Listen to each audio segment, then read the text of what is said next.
Всем привет! Меня зовут Наташа Васильева. Это мой канал на YouTube и подкаст «Сразу в президенты», где мы обсуждаем вопросы иммиграции и поиска работы. Сегодня я поговорила с Ольгой, которая, закончив университет в Минске, поступила на бесплатную PhD-программу. Это то, что в СНГ называется кандидатская программа, в американский университет, и, закончив ее, она осталась здесь жить, получила свою грин-карту. И в этом интервью она подробно рассказывает о том, как она поступала, и о том, какие вообще существуют программы для бесплатного обучения на PhD. Обо всем остальном Ольга расскажет сама. Прежде чем начать, я хотела напомнить подписываться на канал, если вам нравится, ставить лайки, писать комментарии. Давайте начнем. Ольга, привет! Привет. Расскажи, пожалуйста, немножко о себе, где ты сейчас живешь, и немножко о том, где ты родилась, откуда ты приехала, как проходило твое детство, кем мечтала стать. Сейчас я живу в штате Огайо, США. Сама я родом из Минска, из Беларуси. Приехала я 15 лет назад, первый раз 17 лет назад в США.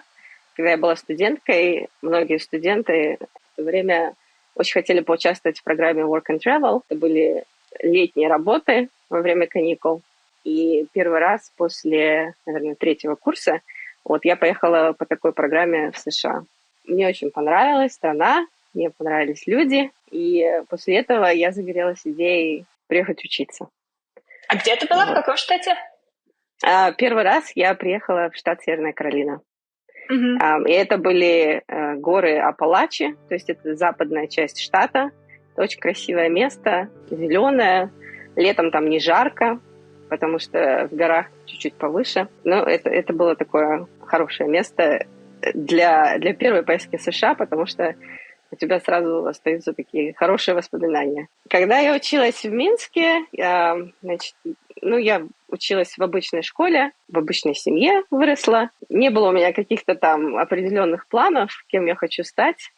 Наверное, как все дети, там в детстве играешь в доктора, хочешь стать доктором. Потом играешь там в парикмахера, хочешь стать парикмахером. И как-то эти все стадии проходишь, там вот это нравится, вот это нравится, вот это нравится. В школе мне легко было учиться, и, в принципе, не было такого, чтобы кто-то меня куда-то очень сильно направлял. Я знала, что мне нравится математика, у меня хорошо с математикой.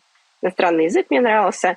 Наверное, уже в старшей школе у нас было 11 классов учеба. И ближе к старшей школе мне казалось, что где-нибудь учиться на международных отношениях, наверное, было бы здорово. Потому что тогда ты сможешь больше путешествовать, больше увидеть.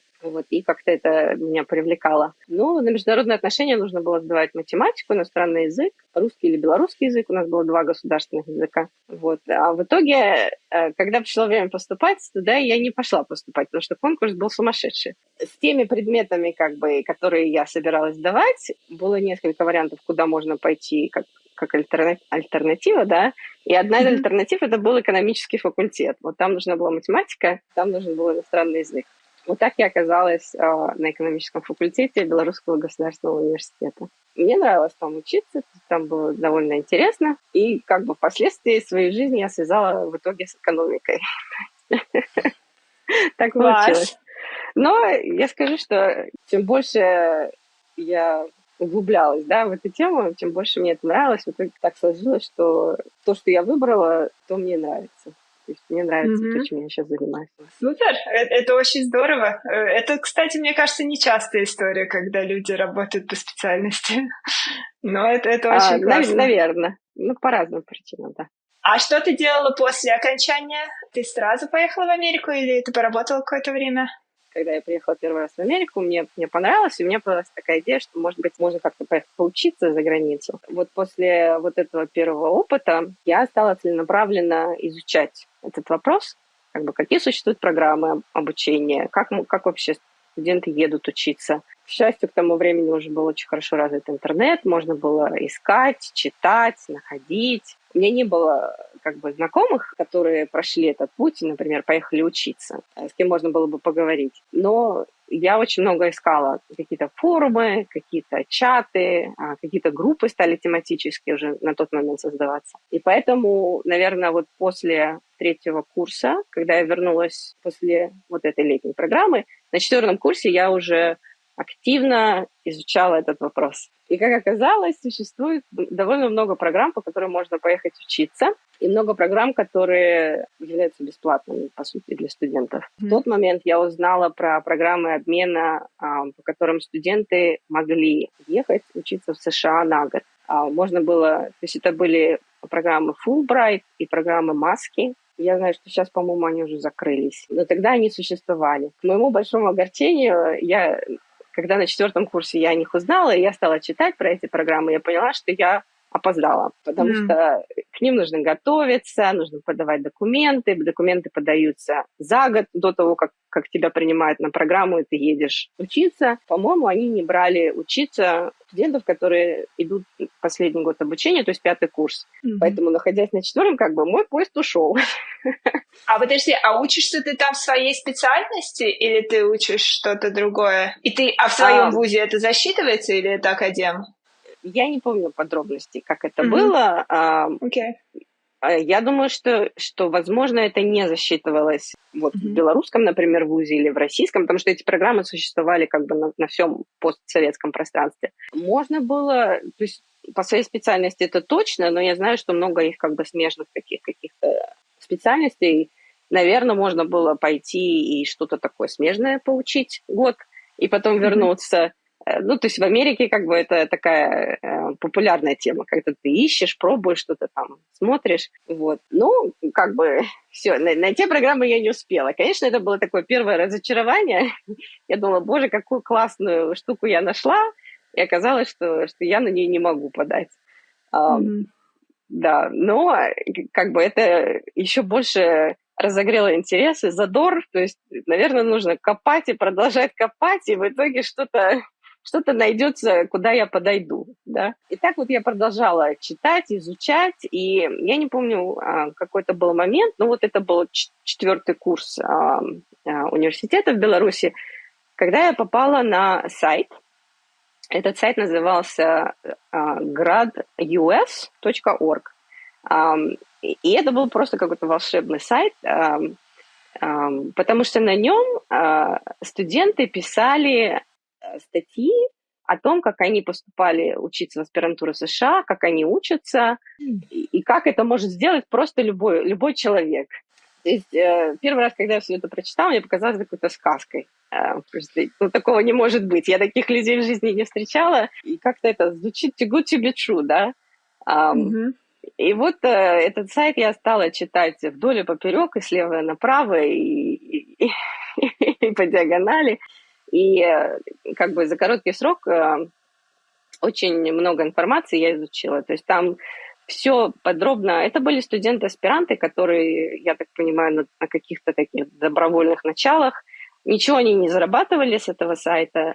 Но они решили описать, то есть это была группа уже студентов, которые приехали учиться, в нескольких вузах они учились, то есть это были...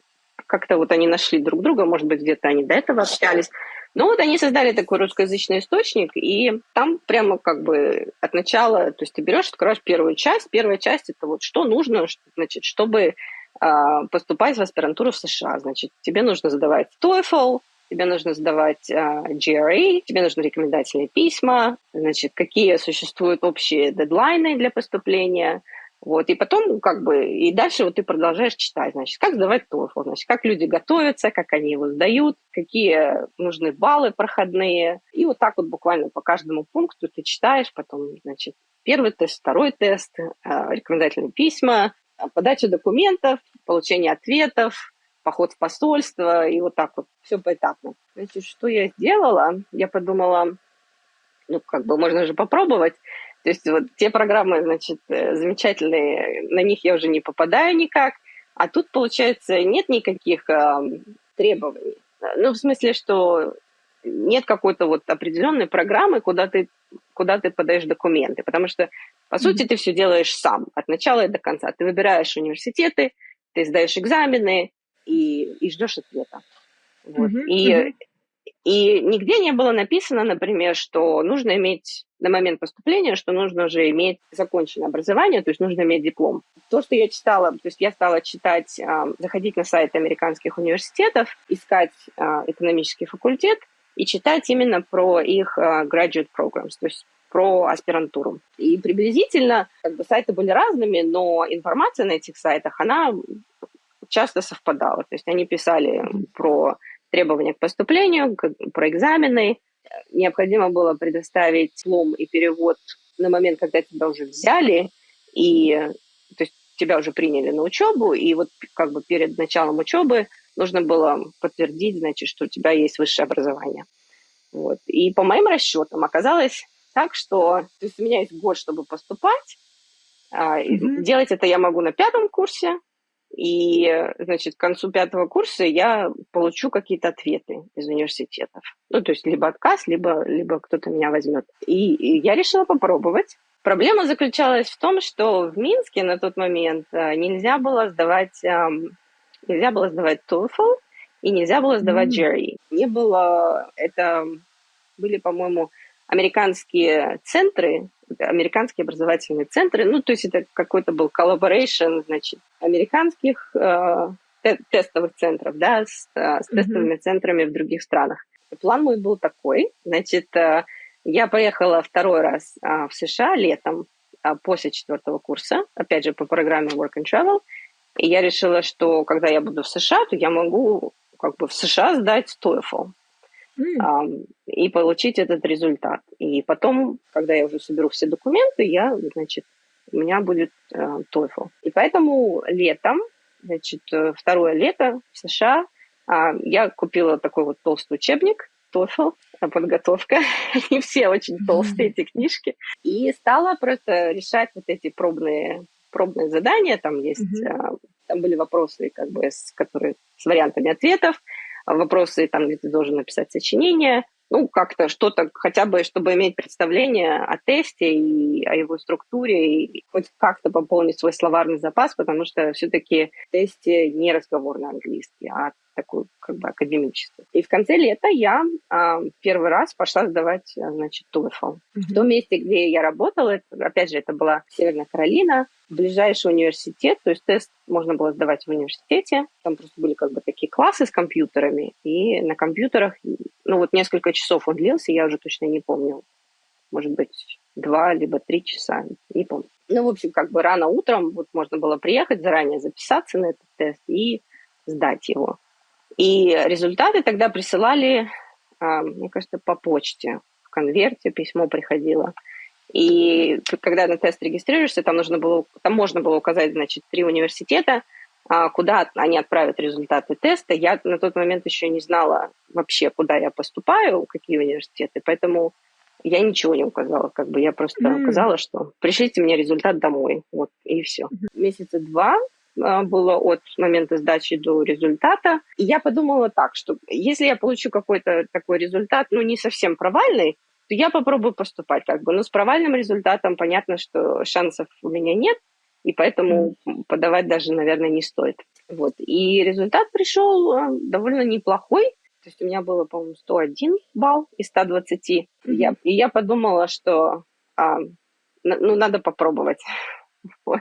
А вот ты говоришь провальный и непровальный балл. Вот провальный это сколько из 120? Ну вот в моем понимании, то есть я смотрела, какая-то была статистика на сайтах университетов, какая-то средняя.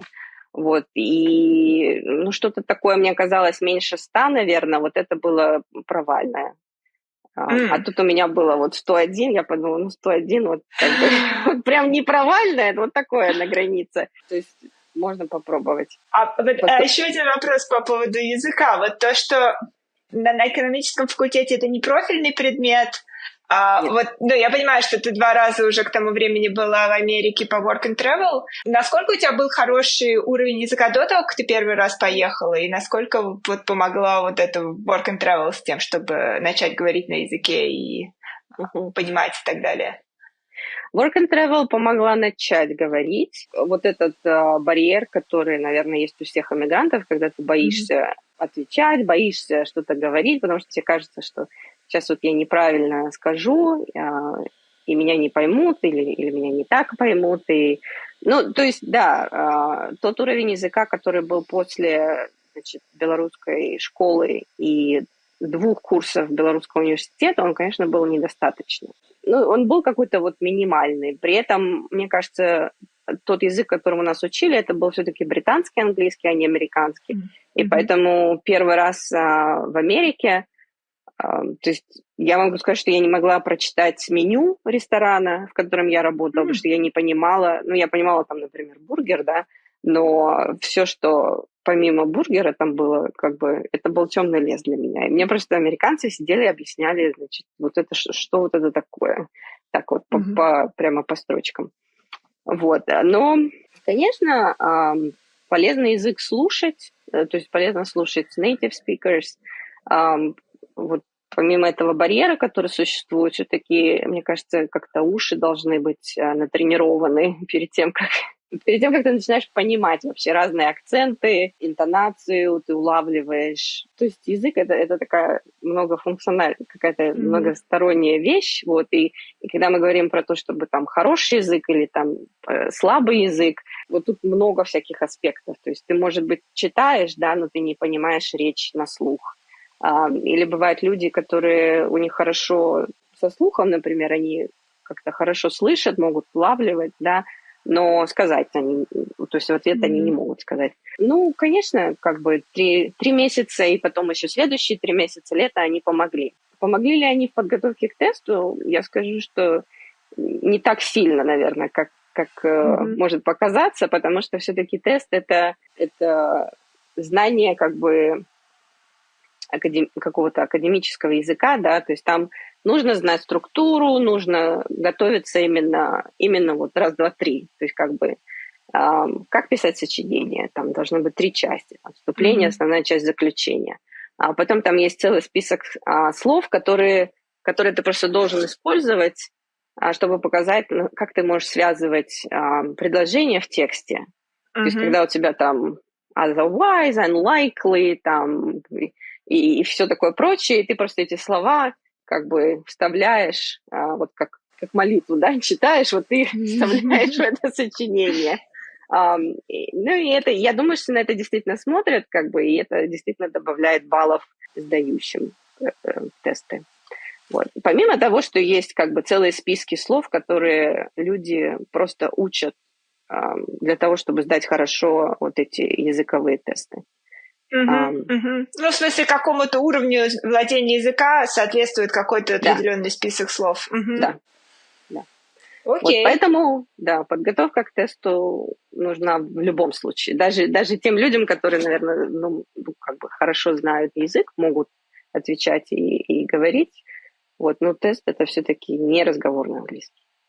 Но готовилась ты сама с книжкой, да? Без с книжкой у меня как бы не было учителя, но у меня не было, то есть на то время не было онлайн каких-то возможностей с кем-то заниматься. То есть вокруг меня были студенты-американцы, которые точно так же работали в ресторане. И вот книжки это был такой доступный источник знаний на тот момент. Я продолжу по поводу книжек, потому что нужно было же сдавать не только TOEFL, нужно было сдавать еще и GRE. И зная это, как бы улетая в Минск после моего 2-го лета в Америке, я купила вторую толстую книжку. Эта вторая толстая книжка, это была подготовка к экзамену GRE.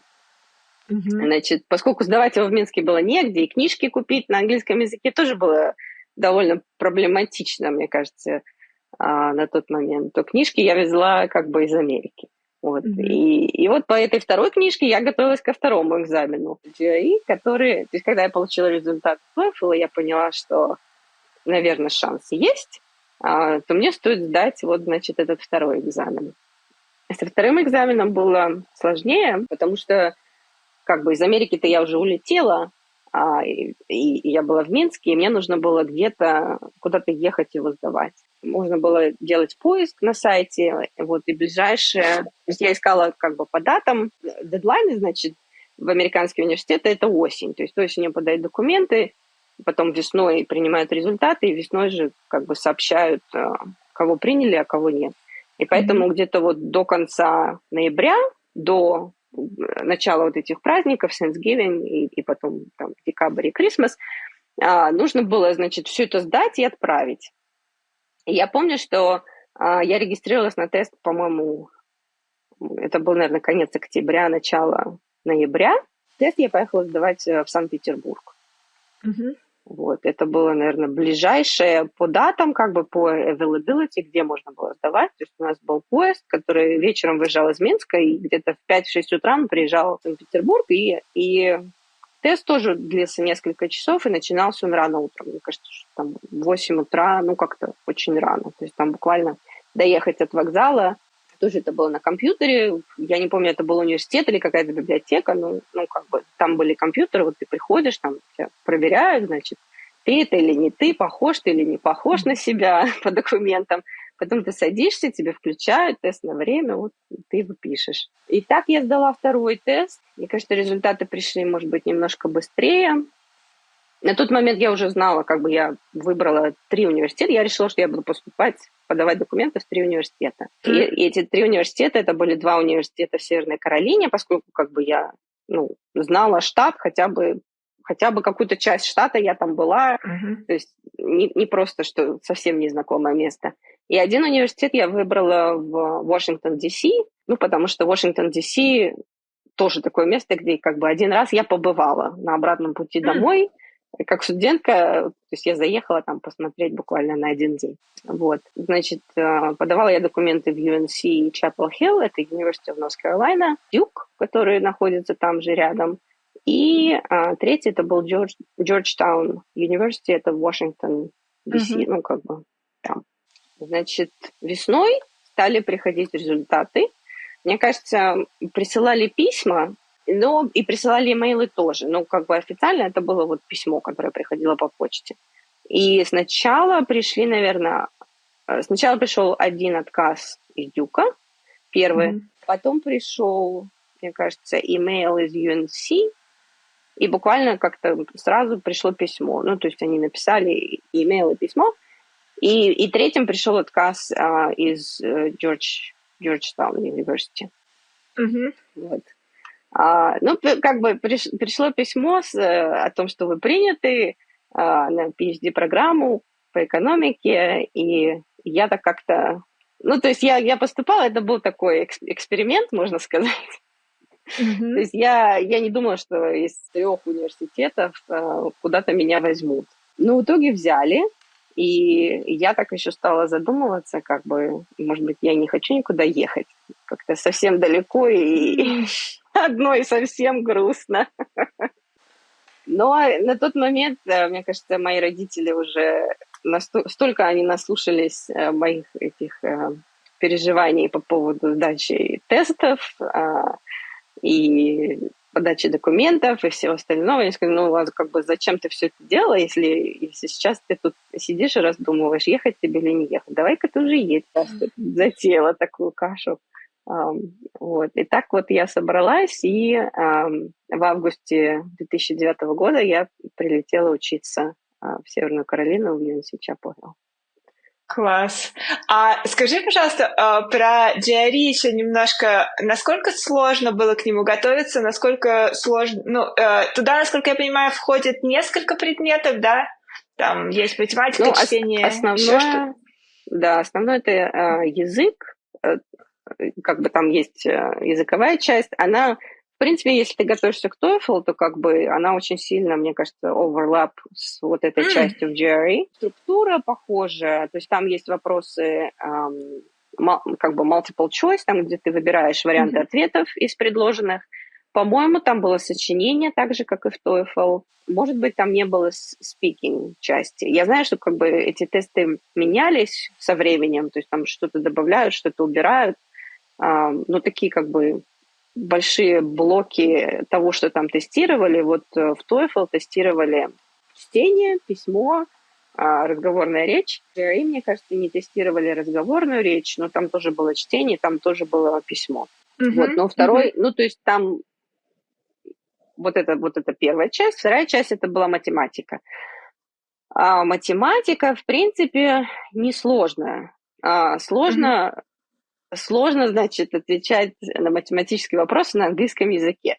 То есть нужно понимать, о чем тебя спрашивают, и нужно понимать варианты ответа. Как бы если с этим проблем нет, то нет проблемы сдать вот эту часть математики, потому что, в принципе, это основное, это, наверное, уровень high school то есть то, что учат в средней школе. Да, то есть там не было высшей математики, там не было логарифмов, там не было каких-то там доказательств теорем и всего остального.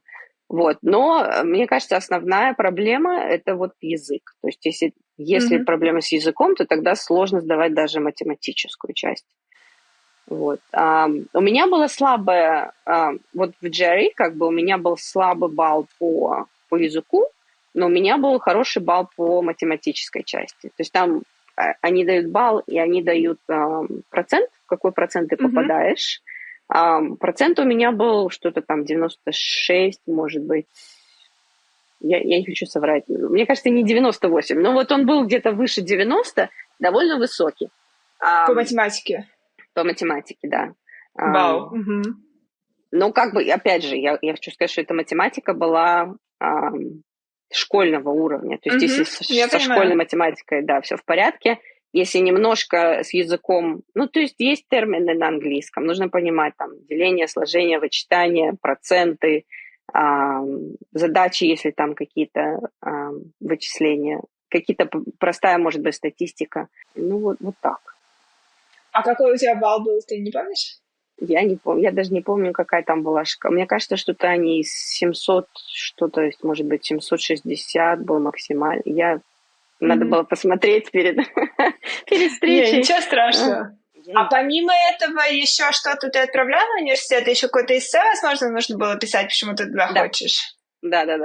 Эссе, мне кажется, это стандартная такая стандартная часть, которую университеты просят, его пишут и как бы и undergraduate студенты, и graduate студенты. Почему ты хочешь этот университет, почему ты хочешь эту специальность? Я писала, опять же, как бы никто меня не проверял его, в смысле так, чтобы кто-то проверил, мне дал какой-то фидбэк. Я писала о том, что мне интересно, как бы мне нравится экономика, я была в США, мне очень понравилось, я бы хотела учиться в США. Я писала какие-то личные такие, то есть в Америке любят в сочинениях какие-то stories, да, как везде. Да. Вот, я писала о том, что для меня пример, там, например, мои родители, что в жизни есть трудности, значит, они их преодолели. Вот я тоже хочу как бы преодолеть какие-то трудности, куда-то вырасти, что-то в таком духе. Я не знаю, честно, читали ли эти сочинения, потому что, мне кажется, сочинение такой... То есть сначала, наверное, смотрят на баллы по тестам, потом смотрят, наверное, на рекомендательные письма, и, может быть, уже в последнюю очередь смотрят на сочинения. То есть, чтобы сочинение сыграло какую-то роль в поступлении, там должно быть что-то такое прям вау. В плане, чтобы тебя запомнили, потому что если это такая какая-то стандартная история, которая не цепляет, то вряд ли там из большого числа таких историй запомнят какую-то конкретную. Да, получается, ты читала этот форум студентов или истории про PhD и сама поступила. Да. Супер. Да. А скажи, а ты вообще когда-то задумывалась о мастерс? Или ты прям хотела именно только на PhD? Опять же, возвращаясь к этому сайту, к этому форуму, значит, о чем там писали? Там писали о поступлении на PhD-программу после бакалавра. Мое белорусское образование, это было 5 лет. То есть я знаю, что иногда, когда люди эвалюируют диплом здесь, 5-летний, то им кому-то это как бы эвалюирует как бакалавр, а кому-то это эвалюирует как бакалавр плюс мастер, потому что, в принципе, есть мастерские программы в США, которые длятся 1 год. То есть за 1 год человек может получить мастера. У нас то же самое. У нас тоже 5 лет образования. Мы эвалюировали в Европе, когда жили, и вот нам писали, что это называется integral studies и equivalent to masters. По часам, да. Да, потому что часов больше получается. Почему вообще, почему я поступала на PhD и не поступала на мастера? Потому что PhD-программа была бесплатной для иностранных студентов. То есть что вообще, почему я не поверила тому, что писали на сайте, когда я стала его читать. Там писали о том, что студенты приехали учиться абсолютно бесплатно, и они не платят за свое образование. Я подумала, боже мой, как вообще такое может быть? В Америке такое дорогое образование, и тут, значит, пишут иностранные студенты, что они не платят за свое образование. И как бы у меня не было возможности платить за образование, приехать в Америку, и поэтому единственное, что я искала, я искала такие программы, которые дают возможность приехать и учиться там по стипендии, например, получить какой-то assistantship. И в большинстве университетов, когда я шла на сайт и читала описание программ, везде было написано, что, значит, наши graduate-студенты получают assistantship. Assistantship, значит, это такая part-time работа, которую дают студентам. Обычно это 20 часов в неделю. И студенты-аспиранты всячески помогают либо преподавать какие-то классы. Ну, обычно это случается уже как бы на втором, на третьем, на четвертом курсе, когда они как бы немножко ассимилировались, когда у них уже не такой корявый язык, с которым они приехали, когда они немножко... Ну, то есть как бы не сразу. На первом курсе обычно это помощь с проверкой домашних заданий, тестов. Это может быть помощь как бы во время больших лекций, когда студенты помогают профессору там какие-то групповые проводить задания или еще что-то. Вот. И вот эти teaching assistantships или research assistantships, то есть это были такие как бы работы для студентов, которые...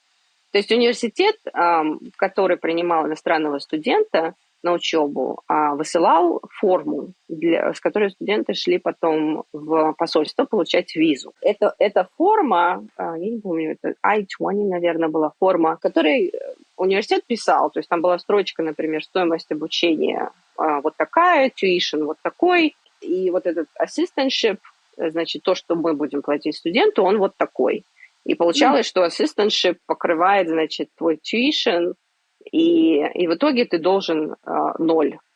Ну, то есть оплатить, то есть ты ничего не должен оплатить для того, чтобы приехать и учиться.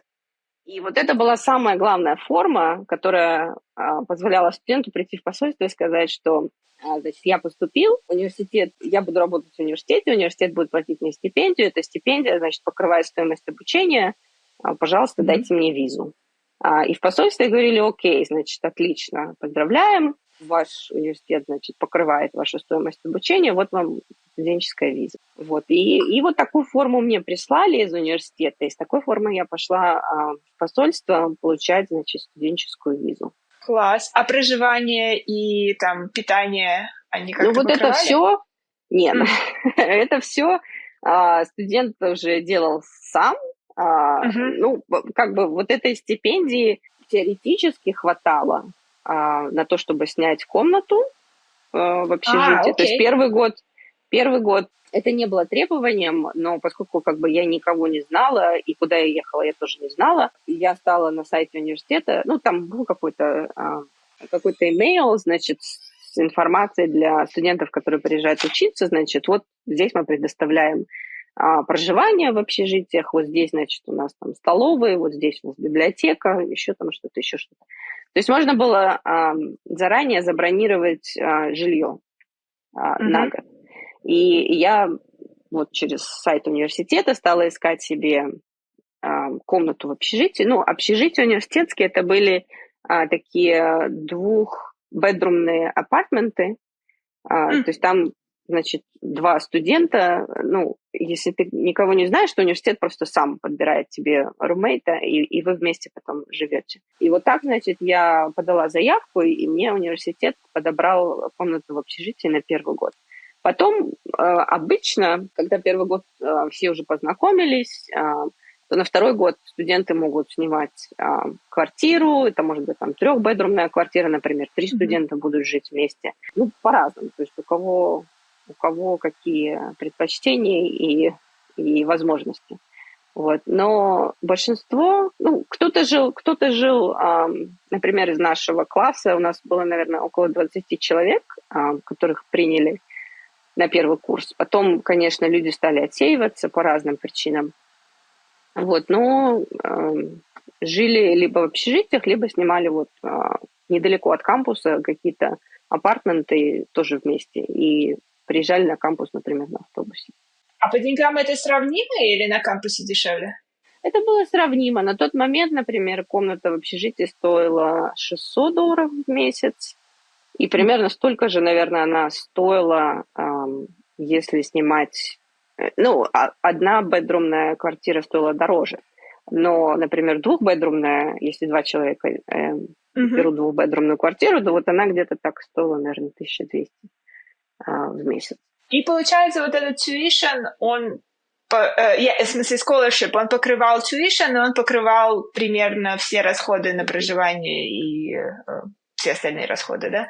Ну вот он как бы покрывал такой минимум, чтобы оплатить жилье и питание. Понятно, что там он был не какой-то супер большой, чтобы хватало на какие-то другие вещи. Вот. Но на такую студенческую жизнь, да, вполне хватало. Класс. И какие были впечатления от образования, от самого процесса учебы? И сколько лет, кстати, это заняло? Значит, в среднем PhD-программы 5 лет. Ого, это долго. Да. У кого-то занимает, я скажу так, я не знаю, у кого, как бы из моего ближайшего круга, да, то есть ни у кого это не заняло меньше, у некоторых это занимает дольше. То есть даже 6 лет – это не редкость, скажем так. Wow. Программа была построена таким образом, что первые 2 года – это классы, которые студенты берут. То есть они берут 3-4 класса в семестр. 3-4 класса в семестр – это считается full-time. На экономике это была микроэкономика, макроэкономика, теория игр, статистика. То есть все такие профильные предметы. И это довольно интенсивная учеба, она сложная. Мне было, наверное, сложнее, чем другим, по нескольким причинам. То есть вот у меня из 20 человек на курсе было 5 девушек и 15 парней. Значит, 5 девушек, из них я была единственная из Восточной Европы. Значит, была девушка из Индии, была девушка, которая уже закончила в США MBA и уже, то есть на тот момент уже, наверное, лет 10 жила в Америке, пошла учиться на PhD. Были 2 девушки из Турции. Почему проще учиться, например, студентам из Индии? Потому что они знают английский язык, как бы он у них родной. Да. Вот. То есть они лучше сдают тесты при поступлении, и им проще как бы начинать и втягиваться в учебу. Мне было сложнее из-за моего языка. То есть у меня был слабый язык, все еще слабый. Несмотря на то, что я как бы сдала тесты, и меня приняли, но язык все равно... как бы я скажу, что он был недостаточный для того, чтобы как-то плавно, значит, перейти в учебу в аспирантуре. Поэтому было сложно. Помимо того, что сложно как бы учиться самим предметам, да, которые как бы advanced, вот, незнание языка или как бы слабый язык, он еще добавляет сложности этому процессу. Вот, как бы если ты уже куда-то идешь, да, то бросать на полпути. Проделав такой большой путь долгий и приехав как бы за полмира, вообще из другой части света, уже не бросишь. То есть, да, тяжело, да, сложно, да, как бы во время экзаменов первый год это был самый сложный, второй год был сложный, немножечко как бы полегче, потому что как бы ты уже вроде языка немножко нахватался и руку набил, там, решать какие-то задачи. Но вот когда там наступал период экзаменов, то есть зимой и летом, это была такая учеба там, с подъемом в 3-4 часа утра, потом там на протяжении, там, когда тебе ставят экзамены, там, ты берешь 3 предмета или 4 в семестр, то есть у тебя 3-4 экзамена. Они обычно все попадают в одну неделю экзаменационную, поэтому у тебя как бы экзамен, там, день перерыв, экзамен, потом еще день перерыв, экзамен. Вот, и в таком темпе, значит, ты должен все это сдать. Я не помню, какие там у нас были оценки. У нас были оценки, они такие были, шкала была там pass, по-моему, high pass, то есть это если ты очень хорошо сдал, pass это если ты сдал, low pass — это ты еле-еле как-то сдал, вот, еще был fail. Вот. Но это такая была как бы шкала в graduate school оценок. Ну вот я где-то там всегда в районе pass и low pass вот так вот балансировала, то есть я не была в топ класса своего. То есть у нас были студенты, хорошо знали язык, хорошо знали предмет, либо у нас были студенты, которые были супер трудолюбивыми. Ну, я не знаю, как... Ну, в общем, у нас было несколько Asian студентов в классе, и они просто были примером как бы вот учебы и дисциплины, потому что все домашние задания у них были сделаны. Все экстра вопросы, которые... То есть обычно профессора задают какое-то вот домашнее задание, да, либо когда ты готовишься к тесту, то тебе говорят, вот эти, значит, темы, вот это точно будет на экзамене, а вот еще 120 вопросов, которые могут быть на экзамене. И, значит, что делали, вот, то есть вот у нас была одна девушка, при этом она была мамой 3-летних близнецов на тот момент. Wow. Да, вот она как раз-таки была изначально как бы она была из Вьетнама, потом она переехала в Америку, закончила MBA, ее муж был профессором. Вот у них были 3-летние близнецы, и она пришла учиться в аспирантуру. И при этом она всегда решала вот эти 120 вопросов. Я не знаю, вообще спала ли она или нет, ну, просто это был какой-то пример того, как вообще можно решить абсолютно все. И всегда, значит, все к ней шли, то есть она всегда могла помочь, объяснить, рассказать, что вот это, значит, вот отсюда берется, вот эта задача вот тут была, вот этот ответ вот здесь посмотри. И вот, значит, вот она была у нас таким примером. И еще у нас был один студент из Японии. Вот он тоже как бы все 120 вопросов дополнительных он всегда решал. Все ответы знал. И все всегда, значит, консультировались. Ну, как бы были такие примеры, то есть когда ты уже там засыпаешь над учебником, засыпаешь и думаешь, ага, а вот одноклассники мои сидят и решают эти задачи. Давай-ка ты соберись и реши эти 120 вопросов. Ну, или хотя бы там еще пяток, да, перед экзаменом. Вот так вот. Супер, ну да, группа, значит, была очень сильная. Я хотела спросить, отчисляли ли вообще кого-то? Хороший вопрос. Были люди, которые уходили сами. Кто-то, например, из как бы... То есть у нас там roughly половина класса это были американцы, и половина класса это были иностранцы из разных стран. И вот та часть, которая были американцы, было несколько человек, которые, наверное, пришли как бы посмотреть или попробовать, им не понравилось, и они решили, что как бы пойдем-ка мы работать. Найдем работу по специальности и как бы аспирантурой заниматься не будем. Было, наверное, несколько человек, которые 2 года отучились, они получили мастера. То есть, когда ты 2 года вот этих классов взял, у тебя уже накопилось определенное количество credit hours, которые тебе дают право получить мастера. И поэтому после вот этих накопленных credit hours у всех, в принципе, была возможность как бы submit, значит, for graduation и получить мастер. Но при этом ты продолжаешь программу до окончания, если у тебя все окей, и ты хочешь это делать, и в конце ты получишь PhD после защиты. У иностранных студентов как бы не было такого выбора, значит, хочу я остаться или не хочу, потому что ни у кого не было разрешения на работу, и ни у кого не было работодателей, которые были бы готовы, например, спонсировать рабочую визу. Поэтому иностранцы как бы учились и сидели до конца. Американцы, кто-то уходил, да. Но при этом многие остались, то есть те, кто пришли, можно сказать так, что кто-то действительно пришел, может быть, случайно или просто попробовать, как вот я поступала, чтобы попробовать, поступлю я или нет. Вот. Но кто-то имел очень четкий план. И имел четкий план, как бы, почему он идет в аспирантуру, где он хочет работать после аспирантуры. То есть после аспирантуры, если люди идут работать в академию, значит, в университеты, преподавать, заниматься исследованиями, то там тоже такой очень четкий и понятный путь. можно получить tenure. Tenure — это как бы пожизненная позиция в университете, и профессора работают всю жизнь, то есть их не могут уволить.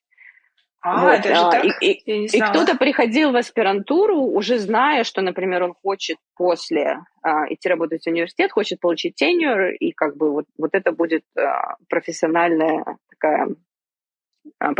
путь у людей. Кто-то шел и надеялся, старался и надеялся на то, что он закончит и, например, пойдет работать в Федеральную резервную систему, в Центральный банк США. А кто-то, например, не знал, куда он пойдет. То есть в целом, мне кажется, 50 на 50 после аспирантуры идет разделение на тех, кто идет в преподавание, в сферу высшего образования, да, и остальные 50%, которые идут в частный сектор, в индустрию. Я поняла. Кстати, по документам, вот когда ты заканчиваешь аспирантуру как иммигрант, у тебя есть какое-то время, чтобы найти работу, и что происходит? Да, что происходит? Хороший вопрос. Значит, что произошло у меня, и в целом это, наверное, такая типичная история. Значит, после окончания студент имеет право подать на OPT. OPT — это Optional Practical Training. То есть это такое время стажировки, которое дается студенту, чтобы он мог, закрепить свои навыки на рынке труда. Мне кажется, OPT давалось то ли на 12, то ли на 18 месяцев, какой-то вот такой срок. То есть, как и со всем остальным, нужно было подать application, потом приходила карточка с вот этим разрешением, и то есть с OPT можно было работать. Вот. Понятно, что если оно только на 12 месяцев, то по истечении 12 месяцев ты теряешь свое право на работу, поэтому тебе нужно что-то делать дальше. Параллельно с этим можно, если твой работодатель готов подавать на рабочую визу, то в этот же период, то есть если OPT заявка подается в течение вот этого последнего года обучения, то, значит, заявка на рабочую визу, там тоже есть вот эти рамки временные, когда ты должен подать, когда, значит, аппрувят и когда выдают. Обычно, как это делали тогда, вот в этот период OPT, значит, если на тебя подают на рабочую визу, если ты ее выигрываешь, значит, то после окончания OPT ты переходишь на рабочую визу. И, значит, и потом уже путь с рабочей визы на грин-карту. Когда иностранцы шли работать в университеты, то там было немножко проще пройти этот процесс, потому что не было квоты на рабочие визы. Поскольку существует квота на количество виз, которые выдают каждый год, и поэтому существует лотерея, потому что больше заявок, чем виз. Те заявки, которые идут от людей, которые работают в университетах, если я правильно помню, то они не проходят через вот эту лотерею. То есть они автоматически... Там есть какое-то дополнительное число виз, которые вот как раз-таки покрывают вот эти случаи. Вот. И что получилось у меня? У меня получилось как раз-таки вот этот случай, потому что я пошла работать в университет после окончания аспирантуры. И где-то, наверное, спустя... То есть у меня было вот это OPT, потом у меня была рабочая виза, которую я получила, потому что не было лотереи. И где-то спустя, наверное, год после окончания, то есть вот я год работала в университете, я получила грин-карту. Так быстро? Ничего себе, вау. Да. Но там вот можно было делать какой-то второй этап, по-моему, ускоренно за дополнительную плату. Вот рассмотрение документов. Но мне кажется, может быть, это год был такой, когда еще это все было до ковидные времена, задолго до ковида. Поэтому все было быстрее. Но в целом, этот процесс проходил быстрее, если ты работаешь в университете по сравнению с тем, если ты работаешь в индустрии. Вау! Нет, за год грин-карту, мне кажется, я такого еще ни разу не слышала. Очень здорово. Да, я смотрю уже 8 часов. Можем закончить. Я думала еще спросить про работу, но да, можем закончить. про работу это надо тогда отдельно записывать на час. Это, наверное, надолго, да. Да. Окей, хорошо, спасибо большое за историю. Может быть, ты что-то хотела сказать напоследок? Не знаю, какие-то пожелания или напутствия людям, которые, возможно, тоже думают о каких-то таких учебных программах?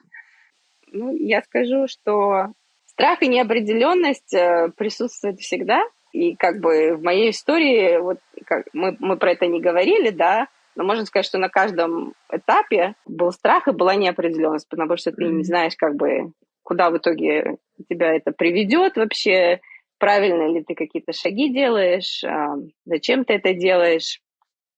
Там программа, которая длится 5 лет, когда тебе 20 или 21 кажется невероятно долгой и длинной, да.